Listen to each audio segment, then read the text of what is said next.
Hey, what's up guys? So, we've got so much information with Diablo 4 today regarding a bunch of things with itemization. Specifically, Crushing Blow is going to be coming back, and that's a huge deal for any of you guys that have played previous Diablo games. Heck, it was actually in D3 at one point, but it was too powerful, and it was actually removed. But anyways, there's a long post over here by David Kim, which is one of the lead system designers over here, and this is basically going to be covering itemization in Diablo 4. So, anyways, there's so much to go ahead and go into, but this video is going to go ahead and condense it and give you guys that important information, basically the juicy stuff that you guys want. But if you guys are interested in reading the full thing, I will also be pinning it down below. And then we've got some Diablo 2 MXL, which is a Diablo 2 mod gameplay here in the background. But let's go ahead and hop right into it. So first off, one thing that he mentioned is our previous focus was on making each affix geared towards specific builds so that the perfect item would vary depending on the build you are pursuing. Now, if you guys have seen the video that I uploaded talking about all of the legendaries in Diablo 4, what it really came down to was taking a bunch of legendary abilities, and it would revolve around one specific skill. The one that they showed off at BlizzCon was this teleport build, where if you would teleport, you'd get a Nova casted at your location. Then there was also 50% additional crit chance, and then there was like your teleport has no cooldown. Basically, it was a bunch of modifiers for one specific skill, and what it really came down to, what it was looking like, it was almost like having a set build for that character. If you wanted to play teleport, that's how you would utilize it. But they have now since said that we're going to be changing some of the things, and I think that this is actually really cool, and let's go ahead and hop right into it. So first off, they're increasing the total number of affixes on items, including magic and rare, which are the yellows, and legendaries, oranges.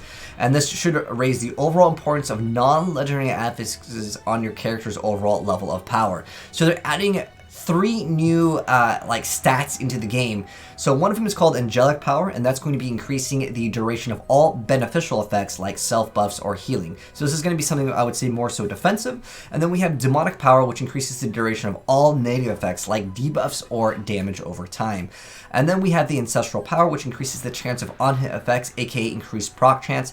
For example, if we look at certain items in Diablo 3 like Dark Light, originally it was designed with a percent chance when you activate Fist of the Heavens that another one would be casted, and eventually they buffed it to where it's 100% chance. But it would be interesting to see where this goes as far as itemization goes in this game, because how the demonic, angelic, and ancestral power work, these are just affixes on items. It'll be just plus to this specific stat.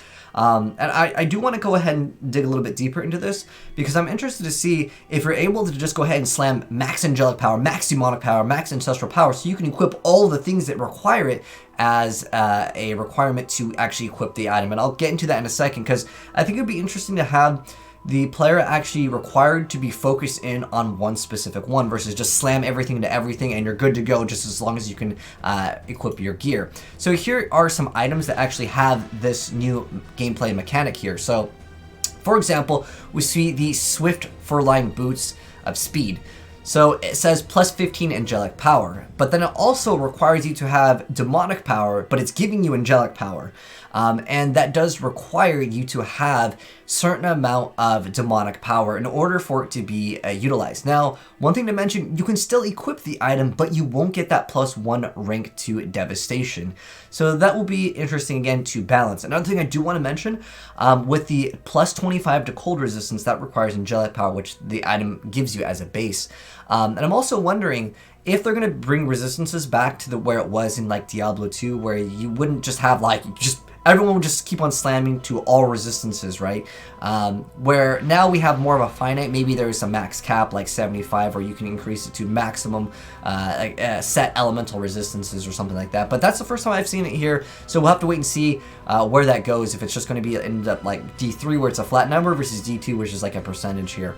But also looking at this amulet over here, it has crit strike damage, and then +2 ranks to Char of Ash, which I'm guessing is some type of a skill, which requires 60 demonic power. And then if you want that extra fire resistance, it does require demonic power as well. But it also grants Crushing Blow, that requires 55 ancestral power. Now, some of you guys might not know what Crushing Blow is, and I do want to briefly explain this real quick, because it's a very, very powerful effect that was actually removed in Diablo 3, and in Diablo 2, it's still very viable. So if you guys want the full read on the Crushing Blow, I'll leave it down below. But to sum it up, basically, it does a percentage of damage at the the enemies current life. So basically, it's effectively a reverse version of Bane of the Stricken, where you actually do more and more and more damage. It does a huge amount of damage in the very beginning, and then it like lessens. So it really helps out like in groups when you're doing basically Ubers. But it does a % of damage, and it's huge. So one thing, when it was added in D3 before it got removed, you could just slam a bunch of Crushing Blow and then just basically have a bunch of attack speed. If you could weapon swap in D2 like effectively, because that's also a mechanic I do want to go ahead and jump into and talk a little bit about. But basically, Crushing Blow is a reverse version of like Bane of the Stricken. You do a lot of damage in the very beginning, and then it like gets tapered off here.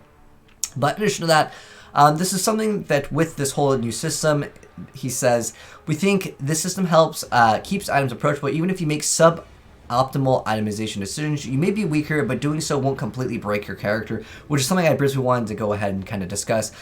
Do you guys think that it is going to be good or bad if you can actually make a character fail? I think that is part of a gameplay progression that I think I personally grew up with games way back in the day where you would be able to fail, but I think for games to be accessible for a lot of people, they're going to make it so you can't actually fail your character, as in you can't like make a mistake to the point where your character is like rendered useless, which you can do with a lot of other action RPGs. But again, I mean, if you've played Path of Exile and you've gotten Chaos Inoculation, you know exactly what I'm talking about when I say that you can absolutely break a character. And this is something that a lot of people in the Diablo 2 community have been talking about, saying that Diablo 3 is too baby, it's too easy, where in Diablo 2 you can make a mistake that would, again, render your character essentially useless unless you went to Akara and reset your stats, or, you know, did something along the lines of that. But anyways, next up, this is actually something pretty cool. It said, based on your feedback, we've changed attack to only be found in weapons, defense to only being on armor. We remove both attack and defense from jewelry entirely. So this makes things a little bit more complex. You can't just look at the thing with the green arrow or the red arrow and be like, okay, I'm going to go ahead and equip that or unequip it just because of that green arrow. So again, it makes it a little bit more, I guess, less casual, because I know that that was a huge complaint from the community. Anyways, next up over here, it says, solely picking your items based on attack and defense will almost never be the optimal way to play. And I really thank him for that, because I really like the idea being able to customize your character. However, sometimes in games, stat sheet is not everything. So with that said, it does kind of help those players that might just be looking at those stat sheets versus other measurements. Like for example, in Diablo 3, if you get plus to, let's say, like cold damage, like on an amulet or something, it might give you less damage than an amulet that would just give you, let's say, main stat. But at the same time, that extra cold damage just doesn't appear in your attack damage sheet. So sometimes people won't actually know about that. So that is kind of good just to go ahead and mention. Next up, as far as ancient items, he says right here, we're going to remove ancient legendaries from the game in their current form entirely. I think this is great because it basically renders the other items, again, useless. And because of trade, I mean, at the end of the day, it would be coming down to, oh, you have this item? Oh, it's not ancient? Okay, not viable, right? And I think that that just is a thing that a lot of people did want removed. For me, I'm totally fine with them removing it. But again, on any of these things, I would love to know how, you know, my community feels about some of these changes they are mentioning down below in the comment section below. And then, in addition to that, this is something that I think is actually completely game-changing over here, which is the ancient legendary replacement over here. So he says, we will be introducing a new type of consumable item, which we haven't yet named. This item will be earned by killing monsters just like other items. It would have one random legendary affix on it, drops only in the late endgame, and can be used to apply that affix to any non-legendary item. Which I guess kind of makes it legendary in a sense. Whatever. At the end of the day, I like this change because what it does is it lets you have that customization of having that rare item that only you have, and you can go ahead and apply a legendary ability to it, because a lot of these multipliers, even in Diablo 4, which was seen early on, basically outclassed any of the rares that would technically exist in the game. So what I was thinking is, it's kind of like a Ramalandi's gift. It's like a one-time use thing, and I like that idea. I think this is pretty cool because if, let's say, you wanted to build a frozen orb sorc in or wizard in Diablo 3, even though I know it's not meta, but I really like frozen orb. Okay, and anyways, if you wanted to play that, you had to have unstable scepter. It was absolutely required because it makes the damage increase by up to 450%, and then it basically procs another explosion. So I feel like that it's really cool to be able to throw that on to something that you personally found, and I think that that adds a little bit more depth to the game. I think that overall is pretty cool, which is something I want to go ahead and jump right into, which is going over some of the community feedback from this entire post. But as far as that goes, that was pretty much what I got out of the article that I felt like was really important. But here's how I think a lot of the community feels about this, and I'm curious to know how you guys feel about any of the things we talked about. So first off, the consumable it sounds really awesome. I think that is a great addition to the game. And then also the attack on weapons and, you know, the whole defense on armor, it's great. It's just more so, I guess, less simplified, if that makes sense. Again, like if you guys have seen like the BlizzCon demo, it was like green arrows or red arrows, right? And then the no attack and defense on jewelry, that's great as well, because again, that lets you actually read and decide for yourself which one is better. But again, I think for some casual players, they will actually not like this because they want things a lot more simplified for them. And while I think that, you know, they do want to make this game accessible to everyone, I think at least being able to read the item just for at least like 10 seconds, it's not going to be that big of a deal. And I think that you should be seeing what the item does before just looking at the arrow and just equipping it without even thinking about your decision there. And then also removing ancient items for the boost on other item type. This is, again, great. I think this guy, as well as a lot of these other posts, are basically saying the same thing. And the whole demonic angel ancestral will bring more diversity. I'm interested to see if they make it so you can only go in one direction versus being able to go, okay, I'm just going to go ahead and slam as many points into demonic, angel, and ancestral as possible. Okay, now all my items are available for all of those other abilities. I don't know if that's what it's going to come down to, or if it's going to come down to, like, maybe if you put, let's say, for example, to add more depth to it, if you put 1 point into demonic, it would remove 1 point into angelic. You cannot actually have both, and that would basically mean that, like, oh, I play, let's say, a sorceress. I play demonic sorceress with, like, you know, a fire build. It adds a little bit more depth to your character when you explain to them. Like, if you were to play D3 and you play barb, you would just say, well, I play a barb. If you were to play D2, you'd say, oh, I play whirlwind barb, or I play frenzy barb. Like, there's a lot more that goes into, like, what you say that you play, even though in D3 you can snapshot to other things. Usually there's basically one build that's better, aka like, let's say, for example, this season whirlwind barb is just very, very strong, right? And another thing I wanted to kind of touch up upon, they didn't mention anything about Magic Find. I'm curious to know how you guys feel about that mechanic in Diablo. Do you guys like Magic Find? Do you guys think that it's an outdated mechanic? Because there is some give and take with it, because a lot of times in D2, well, technically in D3 in the earlier vanilla stages, this did exist as well, and what it would come down to is you would sacrifice the amount of damage that you could do for Magic Find, and sometimes it would be actually more effective to farm things at a lower difficulty, but with very high Magic Find. So I'm curious to know how you guys feel about Magic Find. You guys want it back? For me, I don't know, I'm either way with Magic Find. Like, it doesn't really matter to me the decision that they make on this, whether they decide to just make it so the game will just end up scaling and that's how you essentially get your better items, or if it might be viable to farm lower things with higher Magic Find. Maybe that can be an option as well. This was one of the biggest topics that people wanted to talk about, which is making an offline mode for Diablo 4. I don't think it's going to happen, guys, but basically it's a huge topic in the community. The reason why I want it is for other reasons. A lot of people just want to be able to play the game offline, and I totally get that, but I actually want it for mods. I mean, heck, the gameplay you guys are seeing is a Diablo 2 mod that I really love. But nonetheless, I think it'd be cool to see an offline mode, but I don't think it's going to be happening, guys. I mean, but this is a huge topic right now on the forums here. And there's a lot of other posts. A lot of things honestly come down to the itemization as far as in Diablo 3 being a little bit too shallow, but I feel like there is a balance to it, making it so it's not too difficult for newer players, but at the same time it makes it easier for other players that do want that ability to go ahead and be very, very specific on what build that they want to go ahead and actually be able to play and have that character depth that they want.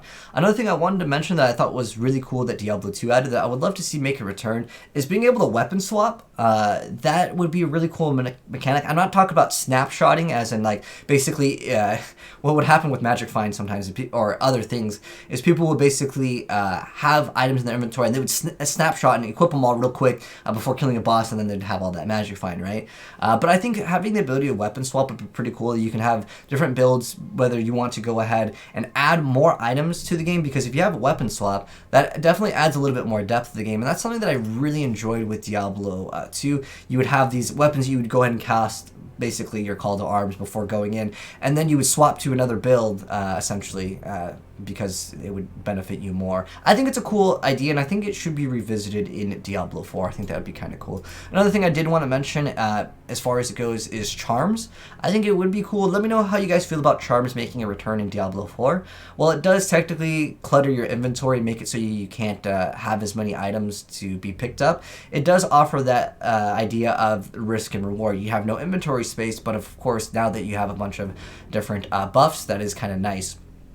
But I think it would be cool is have a very specific section of your inventory that are dedicated towards charms. I believe it was D2, like Anelius. There's a lot of different Diablo mods, but there are some Diablo mods that will basically have a set area that is just for your charms. And I think that it'd be cool to add charms into Diablo 4. The reason why is the more items that you give a player to be able to have equipped or in their inventory, the more possibilities that there are for customization and other build diversity, all that stuff. And I think that that is really cool. Another thing I did want to mention, this is an item from Path of Exile. It's called the Bringer of Pain over here, and it's a helmet that makes it so you can't actually use chest armor. With the itemization, I would like to see them branch out and go even further and make things more complex. For example, if you equip this item, you cannot use this. If you equip these boots, you can't wear like, a shield or something to where it makes it so there's a huge benefit. Like for example, the Bringer of Pain over here, it makes it so the socket gems are supported by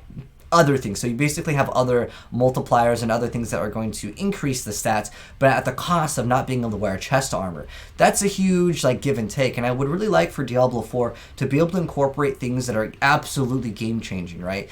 Going back to that whole demonic and angelic power system, I'm really curious to see what they go with that. But anyways, overall, from my point of view, the feedback is overall relatively positive from the community with all of these changes. But again, if you guys want to read the full thing, I'll link it down below. But also, if you guys haven't seen how legendary items work, I recommend you guys to check out my video that goes over all the legendary items. So maybe you guys can start theory crafting on what you want to go ahead and use that special new item to go ahead and add that legendary ability to other items in the game. But I think it's interesting just to check out, where they are going with this game, and they are updating us quite frequently. But anyways, thanks for watching, guys. Hopefully you enjoyed the video, and if you did, drop a like on it. And if you are new here and want to be up to date with more Diablo news as well as other action RPG stuff, because guys, the Darksiders ARPG is coming out very soon. I actually already have the game, but the NDA doesn't lift until a couple more days. But I will give you guys gameplay of that very soon. But thanks for tuning in, guys. Have a good one, and I'm signing out. Peace.